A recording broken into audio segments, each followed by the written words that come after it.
दर्शन news. Saran जिले के माजी प्रखंड के इनायतपुर पंचायत में महाराजगंज के सांसद जनार्दन सिंह सिग्रीवाल द्वारा बरवा सुखारीलाल शिव मंदिर में पूजा अर्चना किया गया।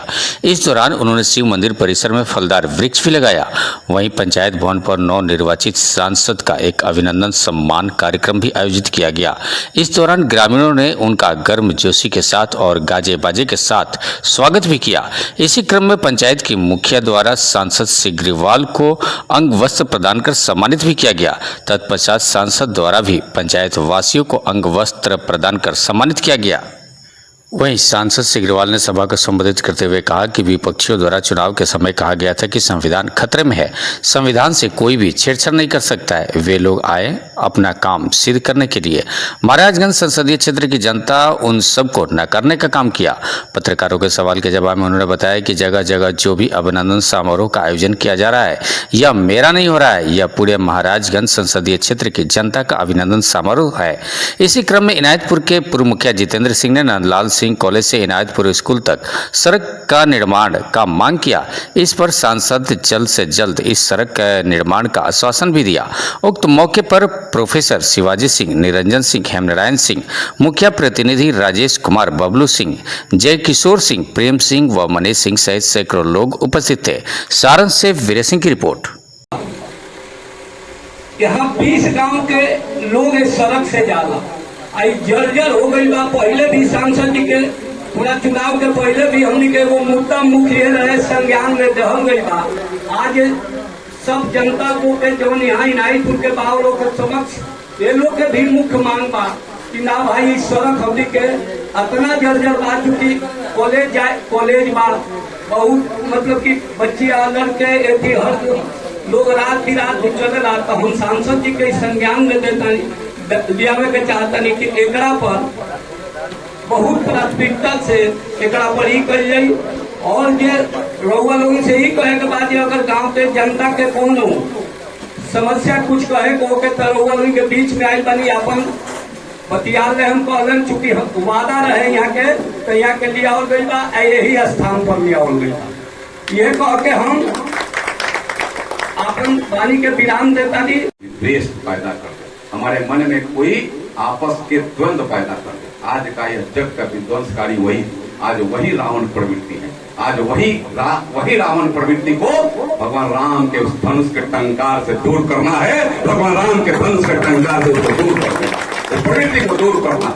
मैं आपसे निवेदन करूंगा। अंत में हमारे भाई जितेंद्र जी बता रहे थे, मैं आपको नमन और वंदन करने आया और आपके लिए खुला निमंत्रण है। मैं प्रति रविवार को मिलता हूँ, आप सबको पता भी है। कभी भी कोई भी व्यक्तिगत हो, सामाजिक हो, कोई काम हो, आप मेरे यहाँ आइए। मैं आपका सेवा करूंगा, आपका सम्मान करूंगा और आपका काम को भी सुनूंगा। ये मैं आपके पीछे मैं करते रहता हूँ, मैं करूंगा।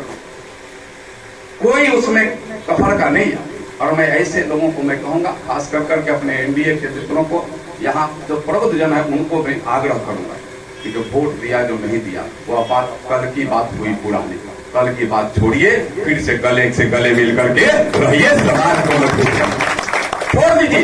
जो संविधान की बात करने वाले लोग हैं उनको भी छोड़ दीजिए। कहिए कि फिर 2029 आएगा तो फिर संविधान को आप लेकर के आइएगा। अभी साथ में मिलकर के रहिए और समाज का कल्याण करिए, अपना कल्याण करिए और समाज में अमन चैन रखने का काम करिए। हम समाज में अमन चाहते हैं, समाज में चैन चाहते हैं, समाज में शांति चाहते हैं, समाज में हम कुशलता चाहते हैं, समाज का सर्वांगीण विकास चाहते हैं। और वह करने वाले, बीज बोने वाले लोग चले गए, वह फिर नहीं मिलने वाले। कोरोना का महामारी हो, कोई फ्री में वैक्सीन दिलवाया हो, चाहे आप किसान की बात हो, सरकार ने 9 तारीख को वोट लिया। मुझे ध्यान में है किस तरीका से सरकार किसान और देश के हित में काम करे, गरीबों के हित में। और 10 तारीख को प्रधानमंत्री जी अपने कार्यालय में जाते हैं और प्रथम दस्तखत वो अगर करते हैं तो उस दस्तखत का वह श्रेय होता है इस देश के 12.5 करोड़ किसानों के खाते में 20 लाख करोड़ रुपया डाइवर्ट होता है डीबीटी की तरफ। यह किसान के प्रति श्रद्धा, सम्मान, उसके उत्साह का। मैं यह कहता हूँ, बहुत सारे लोग कहते हैं कि संविधान खतरा में है। संविधान खतरा में नहीं है, संविधान सुरक्षित है। और भ्रमित करने वाले लोग भ्रम फैला करके चले गए। आपका कुछ नहीं देने वाले हैं आपको, वह सिर्फ भ्रमित करना चाहते हैं। क्योंकि यह देश को कमजोर करने के लिए दुनिया के मैंने इस देश के बाहर की कई एक देशों की ताकत और विकृत ताकत आपके यहाँ लगी थी। ये देश को कमजोर करो, मोदी हट जाएगा तो देश स्वतः कमजोर हो जाएगा, देश फिर धोखा लेकर के मांगने लगेगा। जो जो सुविधाएं यहाँ दी जा रही है, चाहे आपको अन्न देने की बात हो, चाहे किसानों के खाते में पैसे देने की बात हो, चाहे कोरोना काल में आपको फ्री में वैक्सीन देने की बात हो, चाहे आपको बिजली नियमित देने की बात हो, चाहे सड़कों का जाल बिछाने की बात हो, चाहे अन्य जो सुविधाएं मिल रही है, वो तमाम सुविधाएं बंद हो जाएगी और यहाँ के लोग जैसे बगल का देश पाकिस्तान है धोखा लेकर के घूम रहा है, वैसे भारत भी घूमने लगेगा। लेकिन यह काम नहीं हुआ।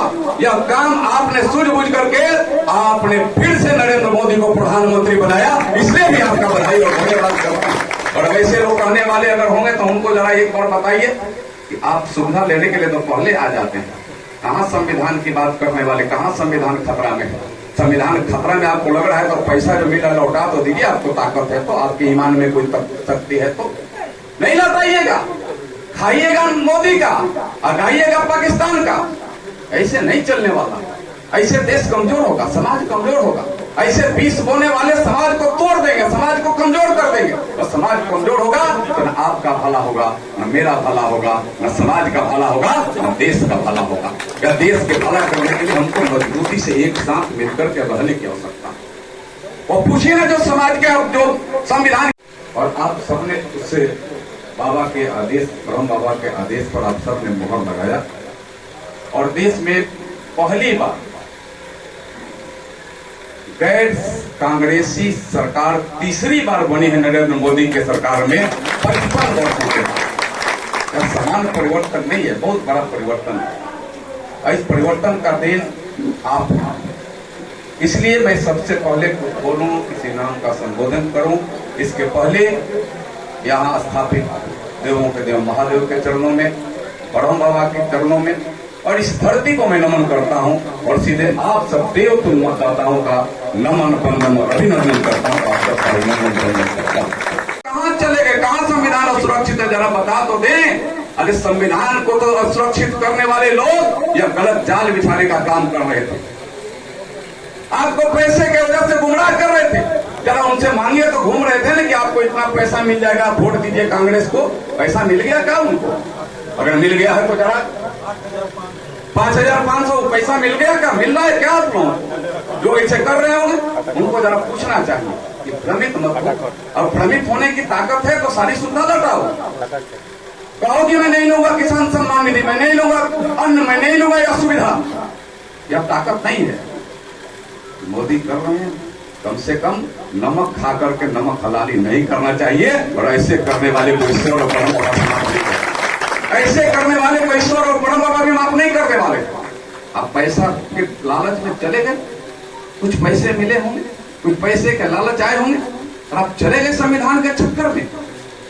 मेरे मित्रों, वो 20 होने वाले लोग थे जो समाज में 20 बोलना चाहते थे, जो चाहते थे कि समाज को टुकड़े टुकड़े कर दूं, समाज को बांट दूं।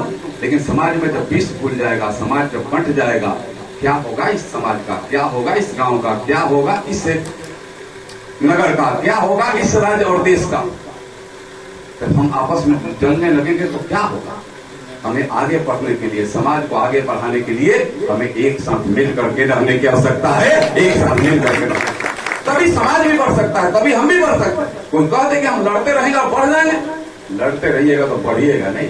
लड़ने का काम और लड़ करके भले दूसरे का स्वार्थ सिद्ध कर दीजिएगा, लेकिन आप नहीं बढ़िएगा। दूसरे को भले नहीं बढ़ने दीजिएगा, आप भी नहीं बढ़िएगा। जब कोई कह दे कि मैं लड़ते रहूंगा बढ़ जाऊंगा, यह असंभव है, आज तक हुआ नहीं है। और गलत का हमेशा सत्यानाश हुआ है, और गलत का सत्यानाश नहीं होता तो रावण राज होता। राम राज कहाँ की बात आ जाती? होते क्या? हम ब्रह्म बाबा का पूजते क्या? हम बाबा भोलेनाथ को पूजते क्या? नहीं पूजते, क्योंकि रावण का राज, रावण तो था विध्वंसकारी, रावण तो था इस सारे जो हमारे सनातन है, सनातन को नष्ट करने वाला। उस समय के साधु संतों के द्वारा आयोजित थे जो धर्म का कार्य होता था, जो जग होता था, जग को विध्वंस मांग पत्र या उसका मैं निश्चित रूप से मैंने कहा कि विकास ही हम लोगों का ध्येय है। बड़े काम जो मेन सड़कें थी पहले जो जर्जर थी, उस सड़कों पर हम लोगों ने काफ़ी सफलता पाई है और सारी सड़कें अब लगभग ठीक हो चली है। तो फिर गांव ग्रामीण के टोले मोहल्ले कुछ सड़कें रह गई तो उसको भी ठीक करेंगे। अच्छा सर, सरयू नदी का जलस्तर बढ़ रहा है, स्थानीय पुरवरिया गांव के लोग भय में जी रहे हैं कि कटाव को लेकर? आज हम फुलवरिया अभी जाने वाले भी हैं, एक वहाँ पूजा है, वहाँ भी हम देखेंगे, और कटाव है तो उसकी सरकार इंतजाम करेगी। सरकार पहले से भी लगी हुई है कि कटाव को भी हम रोकें और बाढ़ का नियंत्रण भी करें और बाढ़ से किसी को प्रभावित न होने दें।